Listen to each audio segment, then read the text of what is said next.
Okay, let's talk about a really striking case study in, well, perseverance today. It's the community in ancient Philadelphia. Ah, yes, the Philadelphians. What's amazing is you look at them through any worldly lens, size, influence, resources they were, frankly, insignificant, weak even. Totally unimpressive by the standards. And yet, in this whole series of letters in Revelation, they're the only ones who get zero criticism. None at all. It's such a paradox, isn't it? It flips our whole idea of success on its head. Jesus actually says they have little strength. Little strength. Yeah. Think about it. This was the city in an earthquake zone, constantly unstable. Their existence was precarious, small numbers, always facing disruption. But that's the point, right? Heaven doesn't measure like we do. Size isn't strength. Fame isn't fruit. Exactly. It comes down to faithfulness. They weren't perfect, but they were steadfast. Yeah. Jesus calls them precious because of that loyalty, despite their weakness. And that specific praise is so telling. You have kept my word and I've not denied my name. That's it. Even though, again, they had little strength, their endurance, their loyalty, that's what got noticed. It spoke volumes, even if their actual voice was quiet. Their loyalty was loud where it mattered most. And that steadfastness unlocks this incredible promise.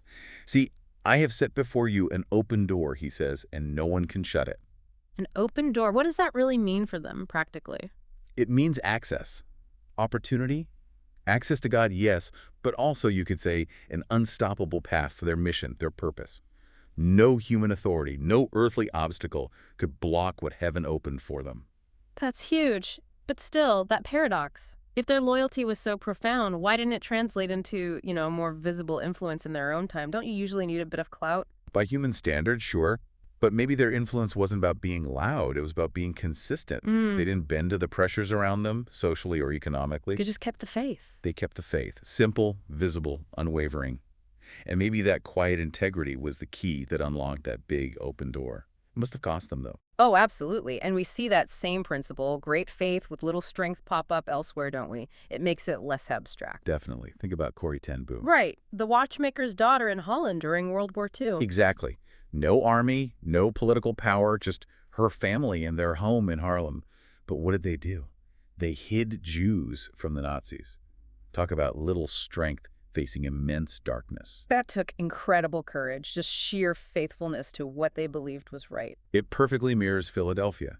Intense loyalty with very limited resources. She stepped through an open door of moral courage, keeping the word despite the terrifying risk. And even after betrayal in the Ravensbrück concentration camp, the horrors she faced. Her patient endurance shone through. Her story proves that promise holds even when everything else is stripped away. That simple faith becomes powerful in the deepest darkness. So you have this small ancient community, and then centuries later, a Dutch woman, both showing that steadfastness is the key. Yes. It's a stark contrast to maybe some more comfortable situations where ease can sometimes, well, weaken conviction. It happens. Philadelphia's secret weapon was just holding the line. When it was hard, when it was unpopular, when they were weak. They just held on. And look at the reward. It wasn't temporary fame. It was permanence. Permanence. How so? The promise was to be made a pillar in the temple of my God. Something permanent, structural, unshakable.